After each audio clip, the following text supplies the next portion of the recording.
오늘은 시 한 편을 잠깐 나누어 드리면서 말씀으로 들어가겠습니다. 서정윤이라는 시인이 지은 홀로서기라는 시입니다. 전체가 총 7연으로 되어 있는데 다 읽어드릴 수는 없고 좀 군데군데 저희가 좀 나누면 좋을 부분이만 잠깐 나누도록 하겠습니다.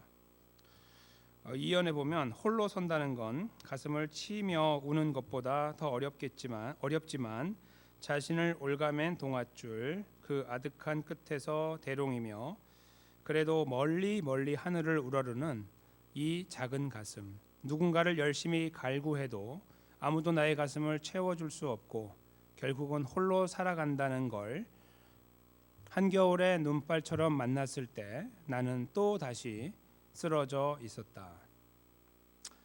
3년도 읽겠습니다. 지우고 싶다. 이 표정 없는 얼굴을 버리고 싶다.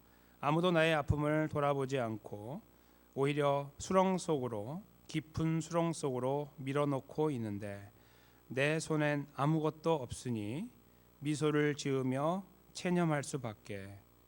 위태위태하게 부여잡고 있던 것들이 산산이 부서져 버린 어느 날 나는 허전한 뒷모습을 보이며 돌아서고 있었다. 이제 5연도 읽어드리겠습니다. 나를 지켜야 한다.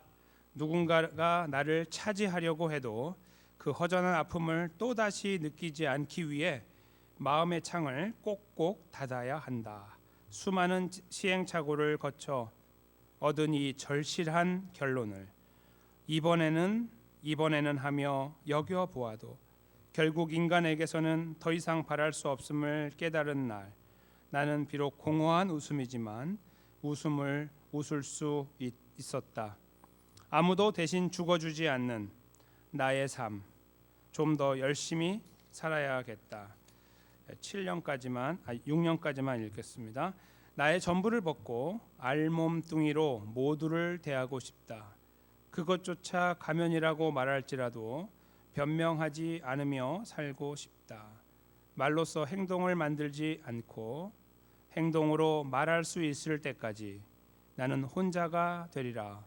그 끝없는 고독과의 투쟁을 혼자의 힘으로 견디어야 한다. 불의의 발톱에 피가 맺혀도 아무도 도와주지 않는다. 숱한 불면의 밤을 새우며 홀로 서기를 익혀야 한다. 몇 년은 제가 생략했지만 이 홀로서기라는 시의 내용의 흐름이 이렇게 됩니다. 이 시를 이렇게 감상하고 있으면 왠지 이렇게 마음이 좀 차분해지기도 하지만 조금 무거워지고 또 이렇게 조금 감상에 빠지게 되는 이제 그런 시인 것 같습니다. 참 잘 짓고 많은 사람들에게 그 감동을 주고 또 생각을 하게 만드는 좋은 시라고 생각이 듭니다. 물론 이 시 내용에 저희가 다 동의할 수는 없습니다만 그러나 이 시가 표현하고 있는 인생이라는 것, 홀로서기로 표현된 인생은 상당한 의미를 갖고 있다고 생각합니다. 저희가 이렇게 사는 삶이 사실은 옆에 계신 분들도 함께 계시는 것처럼 보이고 뭐 배우자건 아니면 자녀건 아니면 부모건 관계를 맺으며 살아갈 때 우리라는 어떤 공동체가 형성이 되기 때문에 그 안에서 혼자가 아니다라는 것을 스스로 느끼고 살아가고 있는지 모르지만 어느 순간 문득 저희가 잠시 생각에 잠길 수 있을 때 보면 내가 혼자라는 느낌을 가질 때가 있죠. 특별히 이제 이민 사회에서 이렇게 살아가다 보면 바쁜 일상 속에 잠시라도 생각하는 겨를이 생기면 그때 이상하게도 이렇게 조금 깊은 생각 속에 빠지다 보면 자기의 삶이 이렇게 때로는 애처롭게 느껴지고 참 초라하게 느껴지기도 하고 안타깝게 느껴지기도 하고 심지어는 외롭게 느껴지기도 하죠.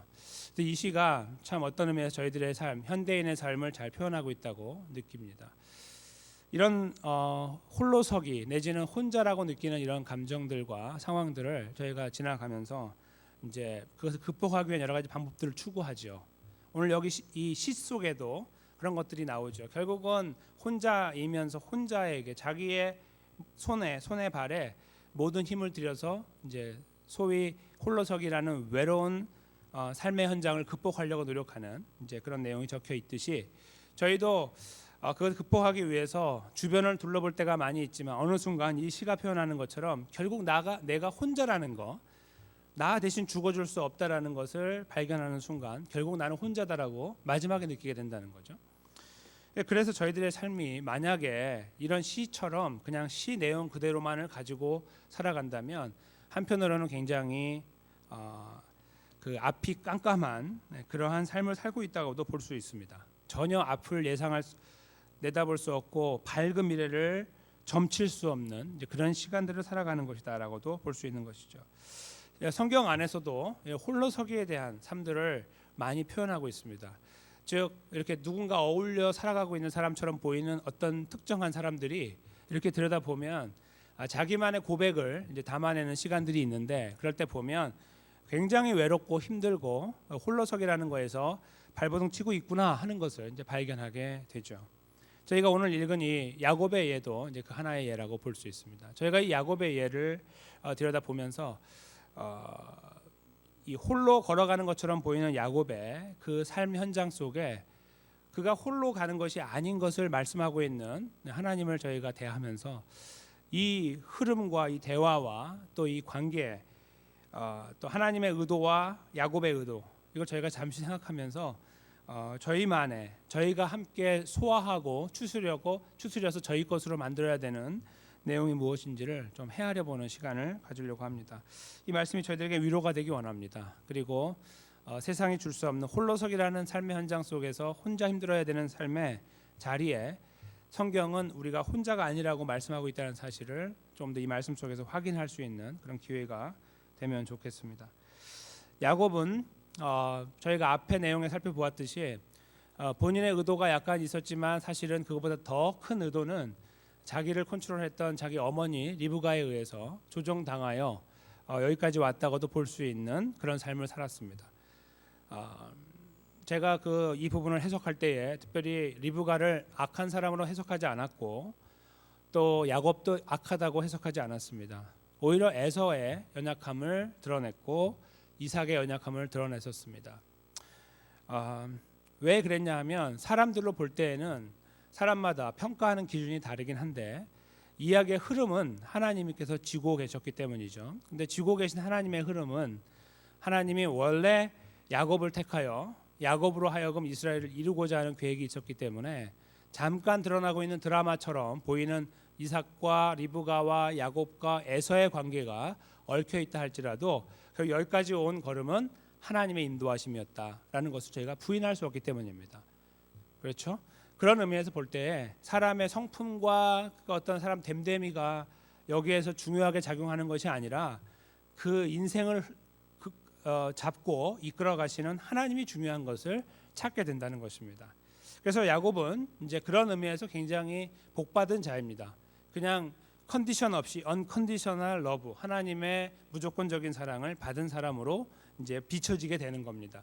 그런 의미에서 저희가 기대하는 건 뭐냐면 앞으로 잘 나가는 것이겠죠. 그런데 오늘 본문에 보면 이제 그 원래 태어나고 자랐던 곳으로 여겨지는 부엘세바라는 곳에서 이제 그 길을 떠나서 하란이라는 어쩌면 한 번도 가보지 않았을 곳, 바로 그곳을 향해 길을 떠나게 됩니다. 자기 외삼촌이 있는 곳을 향해 형의 살인의 손길을 떠나서 피해서 갖는 걸음이 될 것입니다. 이 걸음을 걷는 그의 걸음은 그 누구보다 처량했습니다. 분명 앞에 몇 순간까지만 보더라도 불과 며칠 전까지만 하더라도 자기가 모든 것을 다 가진 것으로 알았습니다. 이삭의 모든 남김없는 그 하나님을 향해 하나님께 빌었던 축복, 바로 그 축복을 한 몸에 다 받았고 이제 앞으로 걸어가는 걸음이 기대가 충만해서 걸어가게 되는 그런 상황인데 그 걸음의 첫 발자국은 피난길이었다는 거죠. 뭔가 어디에 정착하고 자기만의 시간을 만들어 나가고 세워나가는 것이 아니고 오히려 형이 자리를 쫓겨나고 멀리 도망가는 것이 아니라 자기가 복받은 자라고 여겨졌는데 자기가 도망자가 된 그런 상황. 그때 그가 갖고 있는 자괴감은 어떠했을까요?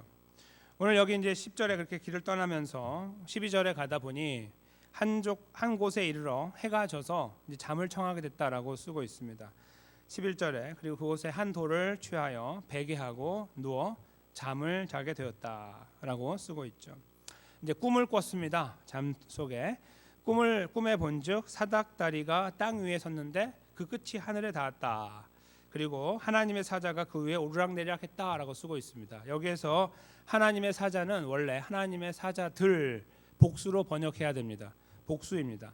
즉 천사들이 오르락내리락했다. 하나가 아니라 많은 숫자가 오르락내리락하는 그림입니다. 이 그림을 놓고 오늘 새벽에도 잠깐 말씀드렸지만 사닥다리는 저희가 생각하는 사닥다리가 아닙니다. 이렇게 사닥다리 이렇게 된 거 있죠. 두 개, 세 가지고 이렇게 돼서 한 명이 오르락내리락 할 수 있는, 좀 넓으면 한 두 명 왔다 갔다 할 수 있는 그런 사닥다리가 아닙니다. 원래 이 단어의 의미는 층계 내지는 계단이라고 번역하는 것이 더 원문에 가깝습니다.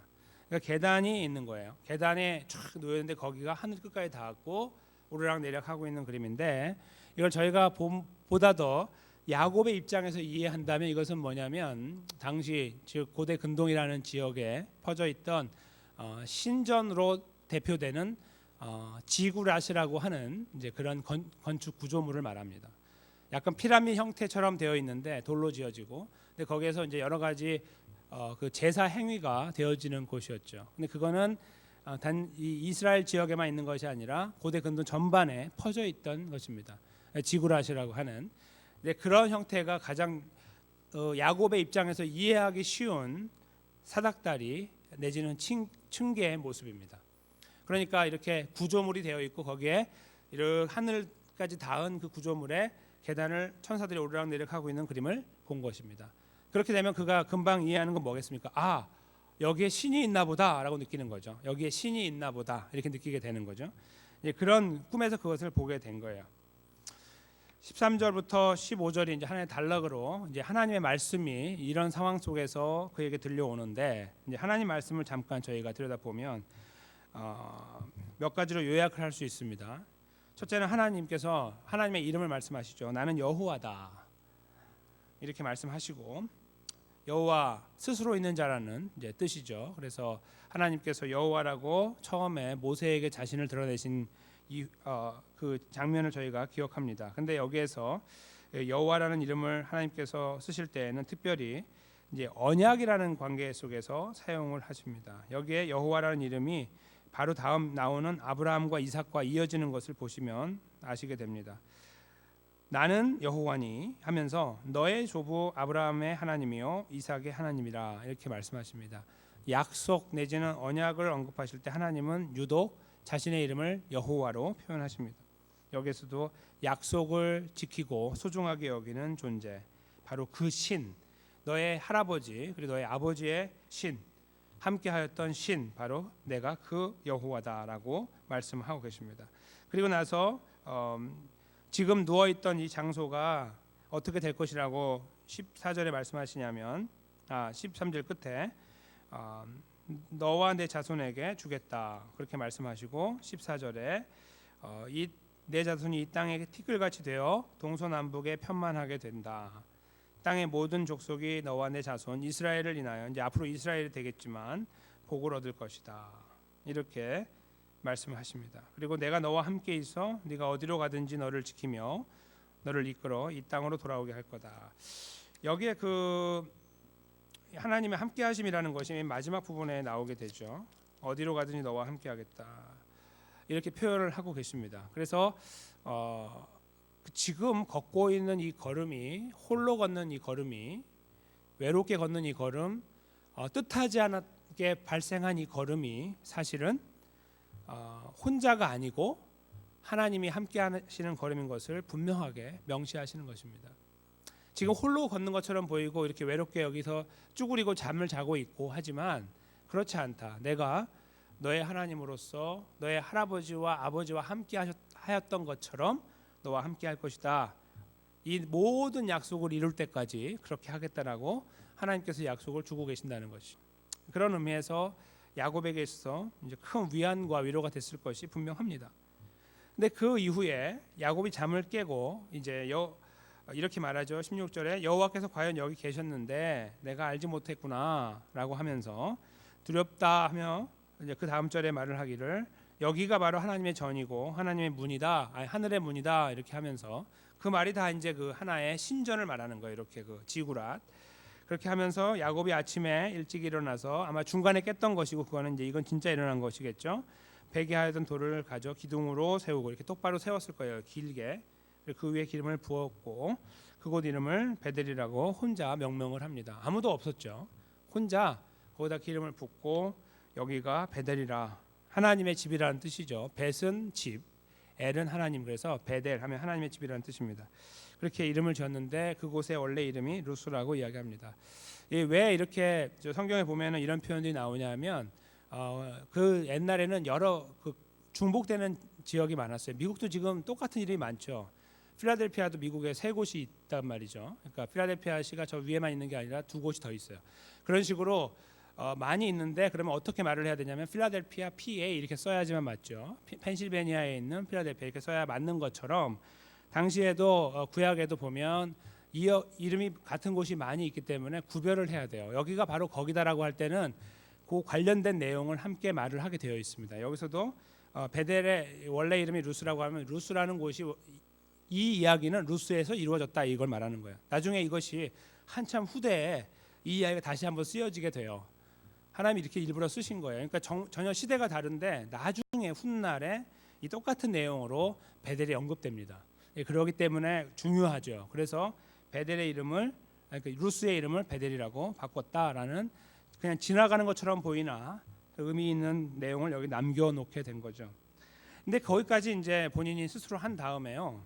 그 다음 내용을 저희가 보면서 이제 그 야곱의 마음을 저희가 헤아려 보는 시간을 갖겠습니다. 일단 여기까지는 이제 하나님이 야곱에게 오셔서 그를 위로하고 함께하겠다고 약속하시는 그런 은혜를 저희가 보게 되는데 그 다음부터 이제 보시면 어떻게 그가 표현하고 있냐면 야곱이 서원을 합니다. 약속을 해요 하나님하고. 하나님이 나와 함께 계시사 내가 가는 이 길에서 나를 지키시고 먹을 양식과 입을 옷을 주사 나로 평안히 아비 집으로 돌아가게 하시오면 하나의 조건이 되죠. 근데 이 조건이 야곱만의 조건처럼 보이잖아요. 야곱이 갑자기 생각하기는 아니에요. 잘 보시면 오늘 바로 앞에 지금 제가 하나님께서 하신 말씀을 잘 보시면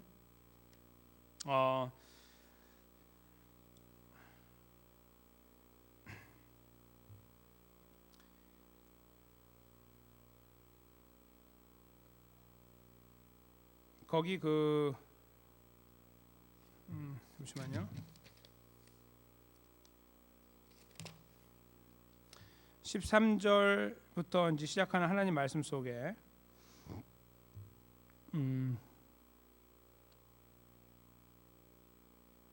15절이죠. 죄송합니다. 좀 시간이 걸려서 15절에 중간 부분에 보시면 이렇게 돼 있어요. 내가 어디로 가든지 너를 지키며 너를 이끌어 이 땅으로 돌아오게 할지라 이거죠. 이 말씀을 귀담아 들었어요. 야곱이. 지금 야곱의 관심사는 하란으로 갔다가 아주 빠른 시간 안에 돌아오는 거예요. 어머니 리브가와 약속한 거는 리브가가 좀 상황이 정리되면 분노하고 있는 형의 분이 가라앉으면 너를 부르겠다. 사람을 보내서 너를 부르겠다고 했죠.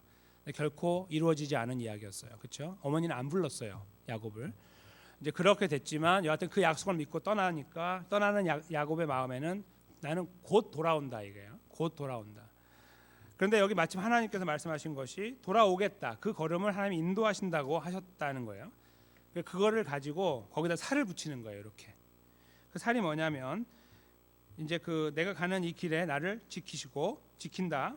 먹을 양식과 입을 옷을 주신다. 또 평안하게 이렇게 표현을 달아서 하나님 말씀하신 것을 이렇게 그 각색을 하는 거죠. 그러니까 하나님 말씀하신 것을 그대로 갖고 있는 게 아니라 거기다가 기왕 하나님이 말씀하신 거라면 내가 이런 것도 좀 추가해야겠다라고 적고 있는 거예요.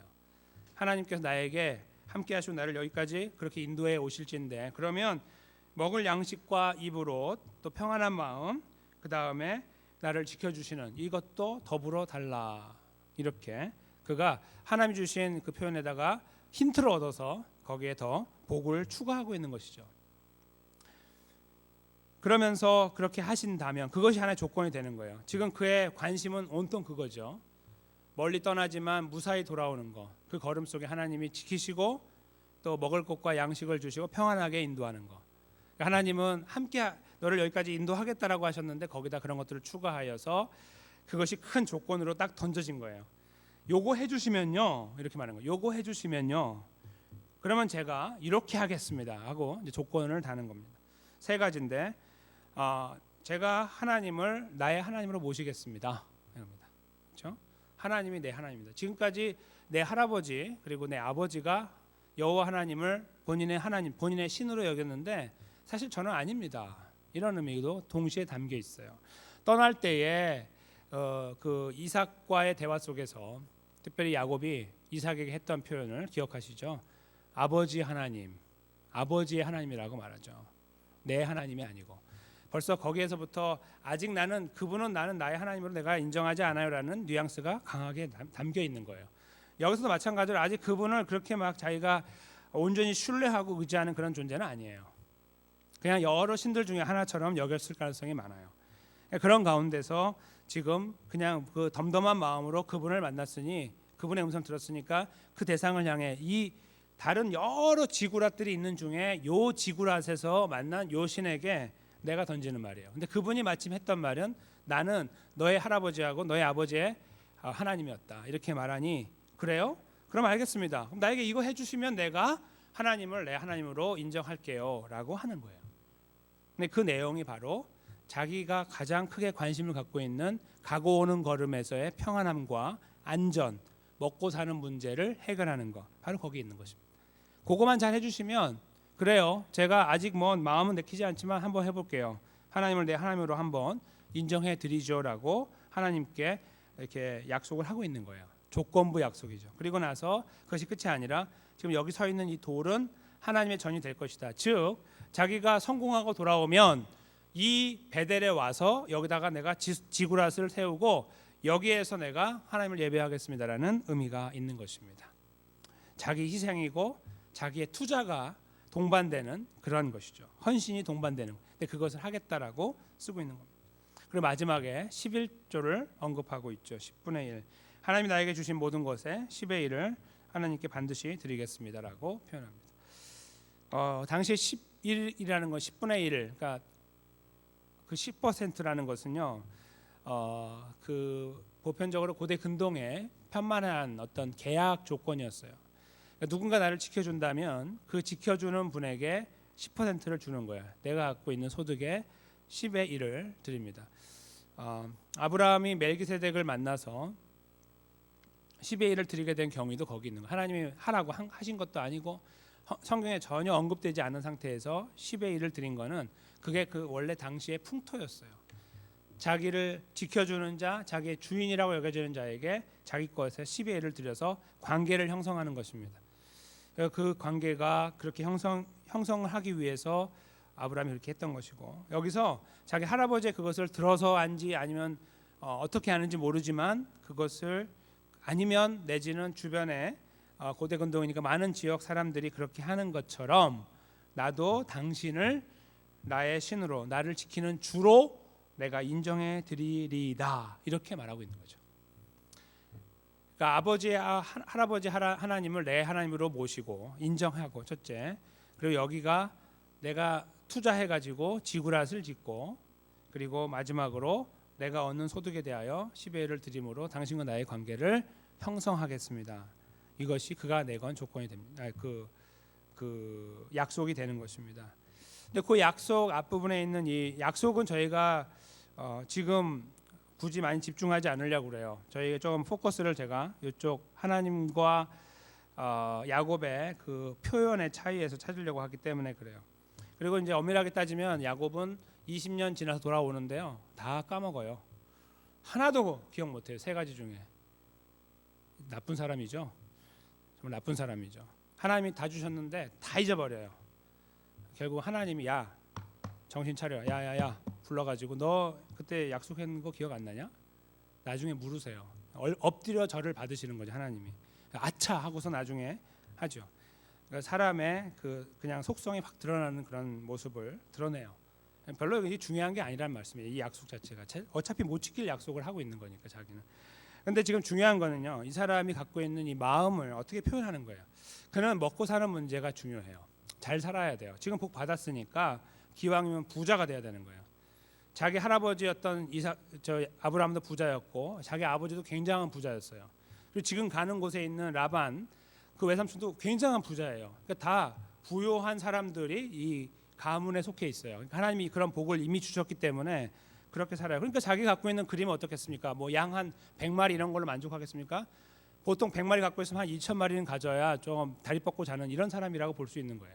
그런 걸 다 보았기 때문에 부족하지 않게 살았던 사람. 그 안에서 볼 때 특별히 먹고 사는 문제가 정말 중요한 거예요. 하나님께서 복을 주셨다? 그러면 그거에 대한 그림은 자기 스스로 그릴 때는 엄청난 그림을 그려놓는 거예요. 하나님 주셨다면 뭐 이 정도는 돼야지. 사람들이 비교하지 못하는 저 사람이 저만큼 갖고 있으니까 난 이만큼 가져야 하나님이 주신 거라고 말할 수 있겠지라고 하는 그 그림을 가지고 있는 거예요. 그 그림을 가지고 하나님께 딜을 하는 거예요. 이렇게 해주세요. 맞춤형으로 나에게 달라는 거죠. 하나님께서 하신 말씀을 가지고 붙잡고서 하는 거예요. 네가 여기 돌아올 때까지 내가 너를 지켜주고 안전하게 인도하겠다는 그 말씀을 확장하여 만들어 나가는 야곱의 이 마음은 한편으로 간절함을 드러내고 있기도 하지만 한편으로 그의 인간적인 속성을 그대로 드러내는 것입니다. 매우 이기적이고 하나님을 자기 하나님으로 이용하고 있는 모습을 보여주고 있는 것이죠. 그러니까 하나님은 내가 예배해야 되는 경배의 대상이고 나와 관계하는 인격적인 나를 인도해 나가는 분이 아니고 신이 아니고 그냥 내가 필요할 때 조금 애스크하면 뭔가 조건으로 내걸면 기브 앤 테이크 관계를 유지하여 내가 100을 주면 1000을 주는 존재 뭐 이런 것들로 지금 하나님을 계산하고 있는 것이죠. 그것이 역력하게 드러나는 것, 먹고 사는 문제를 집어서 이야기할 때 그가 그것을 간절하게 표현하고 있을 때 먹을 양식, 입을 옷, 나를 지키고 평안이 오게 하는 이런 내용을 보면 알 수 있다는 거예요. 그가 가장 필요로 하는 것이죠. 지금 아무것도 없으니 먹고 사는 문제 그리고 형과의 문제가 평안으로 해결돼야 되기 때문에 그렇죠? 네, 그것을 조건으로 내세운 겁니다. 그런데 하나님께서 이러한 야곱을 알고 계시지만 그에게 그래? 그럼 그렇게 하자라고 하시지 않아요. 오늘 본문에 보면 뭐 어떤 답이 없어요. 그렇죠? 그냥 그렇게 딱 이야기가 끝나버립니다. 여기에서 저희가 이제 느끼게 되는 거는 이 서로 접합점이 없는 대화가 진행되는 거죠. 하나님은 이렇게 말씀하셨는데 야곱은 이렇게 이야기하는 거예요. 그래서 이렇게 빗나가고 있어요. 이렇게 딱 맞지 않고 이렇게 빗나가고 끝나는 거예요. 그러니까 서로 다른 이야기를 하고 있다는 것으로 대화가 종결됐다는 것입니다. 근데 여기서 저희가 읽어야 되는 거는 그럼 대화가 종결되지 이 서로 빗나갔으니까 둘 다 옳으냐? 그것이 아니라 하나님의 마음을 잠시 헤아릴 필요가 있다는 거예요. 하나님이 왜 이렇게 말씀하셨을까? 하나님은 어디에 주안점을 두고 있느냐? 하나님께 중요한 것은 무엇이냐 이거예요. 야곱에게 중요한 거 먹고 사는 문제죠. 잘 돼야 되고 풍성해야 되는 거죠. 하나님이 과연 거기에 마음을 두고 계시느냐 이거예요. 하나님께서는 거기에 마음이 있으신 것이 아니라 함께 한다는 것에 있는 거예요. 다른 말로 바꾸면 동행한다는 것에 있다는 거죠. 자기 홀로 서 있는 이 사람 속에서 이 야곱 속에서 그는 빨리 이 홀로 서기를 더 풍성하게 만들어놔야 누가 나의 홀로 서기를 건들지 못한다고 생각하는 거죠. 누구나 생각하는 거, 그렇죠? 내 홀로 서기 나 혼자 걸어가는 이 걸음을 누가 함부로 얕보면 가만두지 않겠다. 내가 누군데? 라고 하면서 할 때 그런 말을 하고 그런 힘을 자랑하려면 뭐가 있어야 됩니까? 가져야죠. 홀로 서기를 잘하기 위해서 가져야 되는 거예요. 야곱은 지금 이 삶 자체가 어디에 지금 골똘하고 있냐면 자기가 홀로 서서 이루어 나가는 앞으로의 미래, 인생에 대한 행복, 성공, 풍성함, 강건함, 강력함 여기에 있는 거예요. 거기에 마음을 두고 걸어가고 있는 야곱. 이 홀로 가는 걸음에서 내가 함께 하겠다라는 말이 갖고 있는 의미가 어떤 것인지를 아직 헤아리지 못하는 사람이라는 거예요. 홀로 걷는 걸음을 누군가 함께 한다고 하면 그래 그럼 갖고 있는 거 한번 꺼내 보쇼. 얼마나인지 보고 같이 갑시다. 이렇게 하고 있는 거라는 거예요. 많이 갖고 있으면 내가 좀 같이 갈 수 있고 아무것도 없으면 저리 가쇼라고 하는 그런 마음이에요. 그러니까 그거를 구체적으로 꺼내고 있는 거예요. 빨리빨리 지금이 때니까. 그렇죠? 지금이 때니까 꺼내고 있는 거예요. 그리고 본인은 지키지도 못할 약속을 공수표를 남발하면서 이렇게 약속을 맺으려고 하고 있다 이거예요. 홀로서기가 이루어 나가는 삶이요. 동행이라는 것을 고려하지 못할 때 이런 형태로 저희가 살아가게 돼요. 이 야곱이 보여주는 것은 홀로서기로 갈 때 결국은 나 혼자이기 때문에 내가 어떻게 하든지 내 거를 보존해야 되거든요. 아까 그 시에 나오는 것처럼 결국은 누가 죽어줄 수 없다고 말하잖아요. 그러니까 내가 해야죠. 내가 막 손톱이 뜯겨서 막 긁어서 피가 나더라도 내가 만들어야 될 거 아니에요. 그렇죠? 아무도 안 해주니까. 그게 인생이라고 생각하고 사는 거예요. 왜요? 야곱은 지금 혼자니까.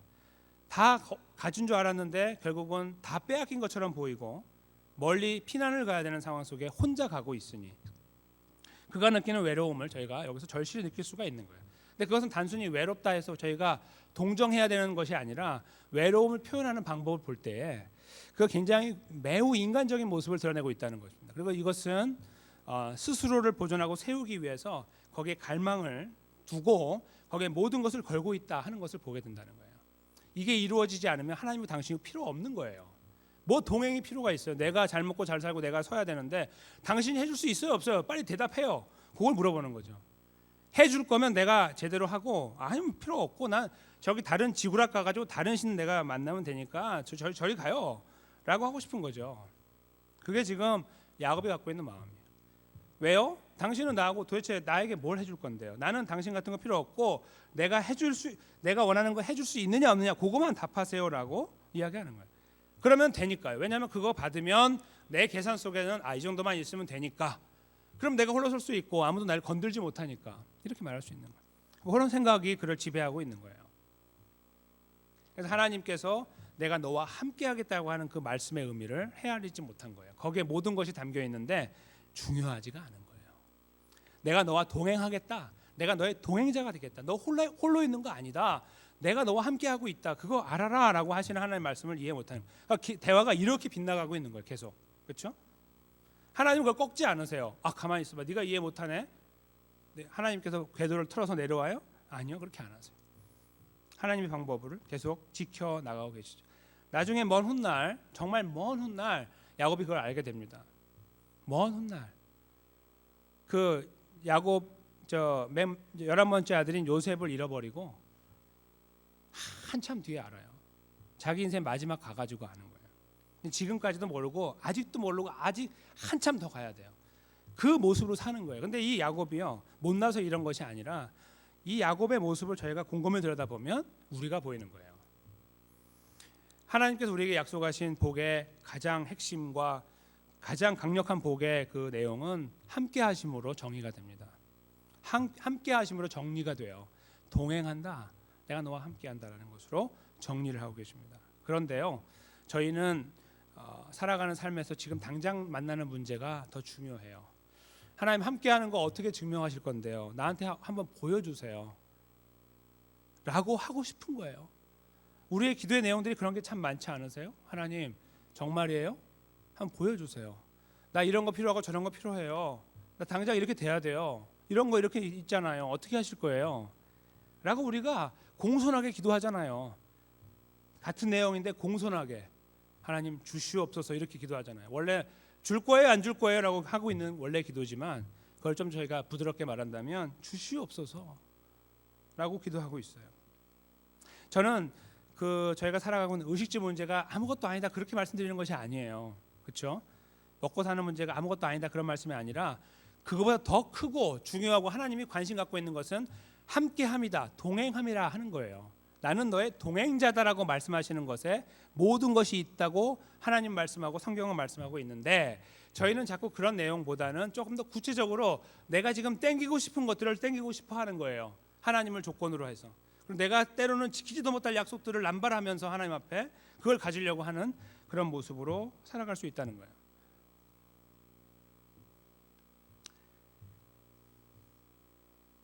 근데 하나님께서 오늘 말씀하신 것처럼 내가 끝까지 일을 이루어 나갈 것이다. 절대로 떠나지 않을 것이라고 말씀했던 것을 저희가 어느 이야기에서 발견하게 되냐 하면 바로 예수 그리스도의 이야기 속에서 발견하게 됩니다. 첫째는요. 이 오늘 야곱이 걸어갔던 것처럼 쓸쓸하게 이 땅에서 걸어가셨던 분 바로 그분이 예수님인 것을 저희가 기억합니다. 요한복음 8장에 보면 두 번에 걸쳐서 굉장히 의미 있는 표현이 나와요. 예수님께서 하신 말씀이에요. 제가 읽어드립니다. 요한복음 8장 16절에 만일 내가 판단하여도 내 판단이 참되니 이는 내가 혼자 있는 것이 아니요 나를 보내신 이가 나와 함께 계심이라. 이렇게 하나님이 예수님과 함께하고 계신다는 것을 느꼈다는 거. 두 번째 요한복음 8장 29절인데요. 같은 장의 29절 나를 보내신 이가 나와 함께 하시도다. 내가 항상 그의 기뻐하시는 일을 행함으로 나를 혼자 두지 아니하셨느니라. 예수님께서 걷는 걸음이 사실은 굉장히 고독한 걸음이었어요. 오늘 야곱이 걷는 걸음을 그대로 닮아 있어요. 사실은 더 외로운 걸음이었어요. 이 걸음을, 야곱의 걸음을 이해하고 있는 사람은 지금 본문 에서만 보면은 야곱만 있지만 그 앞에 출발할 때 출발 포인트에 함께했던 리브가는 있죠. 그리고 이삭도 마지막에 동의를 했어요. 그러니까 적어도 리브가, 그리고 좀 더 많으면 아버지와 어머니가 자기 편이에요. 그렇죠? 예수님은요, 아무도 없었어요.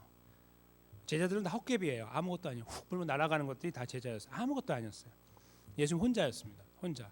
홀로서기의 대표주자, 진정한 홀로서기 예수님께서 하신 거예요.